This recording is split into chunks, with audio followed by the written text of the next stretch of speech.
Hello guys, welcome to my channel SBR রান্নাঘর। কেমন আছেন সবাই? আশা করছি ভালো আছেন। আমিও ভালো আছি। আজকে বাসায় কিছু গেস্ট আসবে, তো গেস্টের জন্য কিছু রান্না বান্না করব। আমি কি কি রান্না করছি, রান্নার রেসিপিগুলো বা তাদের সঙ্গে সময় কাটানো, এসব কিছু মিলেই আজকের ভিডিওটা আপনাদের সঙ্গে শেয়ার করছি। আশা করছি ভালো লাগবে। ভিডিও ভালো লাগলে অবশ্যই লাইক, কমেন্ট এবং বেশি বেশি করে শেয়ার করবেন। আর অবশ্যই আমার চ্যানেলটিকে সাবস্ক্রাইব করে আমার চ্যানেলটির পাশেই থাকবেন।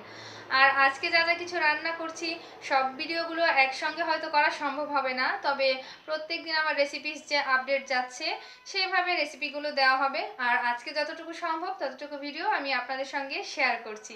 তাহলে সঙ্গেই থাকুন। এখন আমি পায়েসটা রান্না করছি। পায়েসটা রান্না করার জন্য আমি 2 লিটার দুধ নিয়েছি, আর 2 লিটার দুধের মধ্যে আমি 2টা তেজপাতা দিয়েছি আর 4 থেকে 5টি এলাচ দিয়ে এটাকে 10 মিনিট জাল করে নিয়েছি মিডিয়াম আঁচে। এখন দিয়ে দিচ্ছি পায়েসের জন্য 2 মুঠো চাল। আমি পোলাওয়ের চাল নিয়েছি এখানে। 2 মুঠো চাল ভালো করে ধুয়ে এরপর পায়েসের মধ্যে দিয়ে দিলাম। দিয়ে দেওয়ার পরেই সঙ্গে সঙ্গে নেড়েচেড়ে দিলাম, যাতে করে পায়েসের চালটা দলা পাকিয়ে না যায়। এখন এটাকে চালসহ ফুটিয়ে নিয়েছি, আর এইভাবে মিডিয়াম লো আঁচে আস্তে আস্তে ফুটিয়ে চালটাকে আমি মোটামুটি সেদ্ধ করে নিয়েছি। চালটাকে পরিপূর্ণভাবে সেদ্ধ করে নিই, ভিতরে হালকা একটু দানা থাকবে এরকম অবস্থায় চালটা আমি সেদ্ধ করে নিয়েছি। আর এই অবস্থাতেই কিন্তু চিনিটা দিয়ে দিতে হবে। এখন আমি চিনিটা দিয়ে দিচ্ছি। মিষ্টিটা যার যার পরিমাপ অনুযায়ী দেবেন।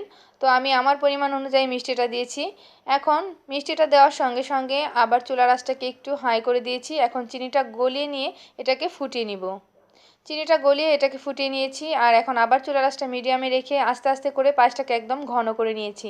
যখন এইভাবে দুধটা ঘন হয়ে উপরে উঠে এসেছে আর এইভাবে প্রচণ্ড বাবলসের মতো তৈরি হয়েছে, দেখতেই পাচ্ছেন, এরকম অবস্থাতে বুঝে নিতে হবে যে পায়েসটা হয়ে গেছে। আর এইভাবে নামিয়ে নিলে পায়েসের ঘনত্বটা ঠান্ডা হয়ে যাওয়ার পরেও একদম পারফেক্ট থাকবে। তো মজাদার পায়েসটা এখন তৈরি হয়ে গেছে। আর পায়েসের সঙ্গে খাওয়ার জন্য আমি চিতই পিঠা বানিয়েছিলাম। ব্রেকফাস্টে আমি গেস্টদের পায়েস আর চিতই পিঠার সঙ্গেই সার্ভ করেছিলাম।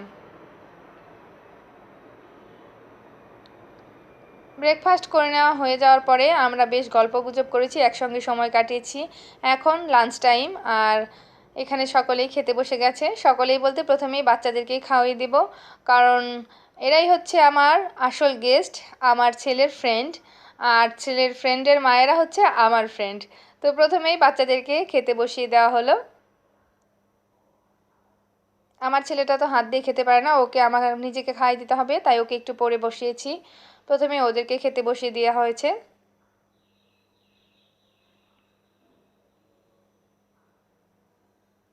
যার যার মা তাকে সার্ভ করে দিচ্ছে। আর রান্নার আইটেমে কী কী রেখেছিলাম একবার দেখিয়ে দিলাম। আমি রান্না করেছিলাম হচ্ছে চিকেন, তারপরে হচ্ছে মাছ ভাজি, বেগুন ভাজি, কাতলা মাছ, ফুলকপি, আলু, বেগুন দিয়ে তরকারি রান্না করেছিলাম, আর রুই মাছ ভাজি, সেদ্ধ ডিম ভাজি, পোলাও, সেই সঙ্গে পিঠা পায়েস তো করেছিলাম।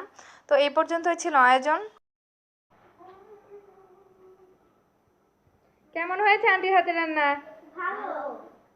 ওকে, থ্যাংক ইউ। ভিডিওটা সবাইকে তাহলে লাইক, কমেন্ট, শেয়ার করতে বলো। একটা লাইক আর সাবস্ক্রাইব অবশ্যই করে দিবেন, অবশ্যই করে দিবেন। ওকে। আজকে আরও একটি বিশেষ দিনও ছিল। আমার যে ফ্রেন্ডরা, মানে আমার বাচ্চার ফ্রেন্ডের মায়েরা দুজনেই কিন্তু প্রেগনেন্ট, তো তাদের জন্য আমার তরফ থেকে সাধের আয়োজন করা হয়েছিল। সেই সাধের ভিডিওটা আসলে আনফর্চুনেটলি ডিলিট হয়ে গিয়েছে। এইটুকু দৃশ্য জাস্ট ছিল, সেটাই আপনাদের সঙ্গে শেয়ার করলাম। তো এইটুকু দৃশ্যে জাস্ট একজনকে খাওয়াচ্ছি, সেই দৃশ্যটা আছে। পায়েসটা খাইয়ে দিচ্ছি আমি, সাধের পায়েসটা, এই জন্যই প্রথমেই মূলত পায়েসটা রান্না করেছিলাম। আর ব্রেকফাস্টে তো সবাই সেই পায়েস আর চিতই পিঠা দেওয়া হয়েছিল, সেটা খেয়েছে। এখন তো বাচ্চাদের খাওয়া দাওয়া শেষ, আর এখন আমরা সবাই খাবো, আর আমার বেবিটাকে এখন আমি খাইয়ে দিব।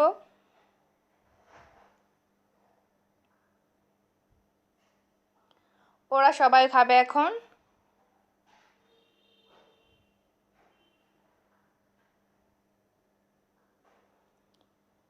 রান্নাগুলো কিন্তু এক এক করে আমি আপনাদের সঙ্গে শেয়ার করছি।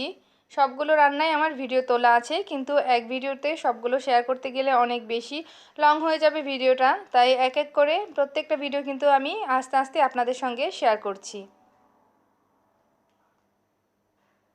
পালং শাক দিয়ে যে পিঠারি শাকটা রান্না করা হয়েছিল সেটা কিন্তু অলরেডি আমি আপলোড করেছি, আর এই রান্নাটা কিন্তু ওনারা খেয়ে অনেক পছন্দ করেছে।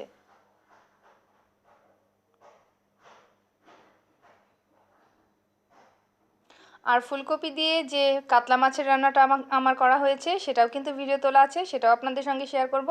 সেটাও অনেক মজাদার ছিল, প্রত্যেকটা রান্নাই অনেক টেস্টি ছিল। সেটা কিন্তু আমার কথা না, সেটা কিন্তু আমার গেস্টদের কথাই। তো আজকের মতো খাওয়া দাওয়া সব কিছু এই পর্যন্তই। ভিডিও ভালো লাগলে অবশ্যই লাইক করবেন, আর সকলেই প্লিজ আমার চ্যানেলের পাশেই থাকবেন। ভিডিওটি দেখার জন্য সকলকে অসংখ্য ধন্যবাদ।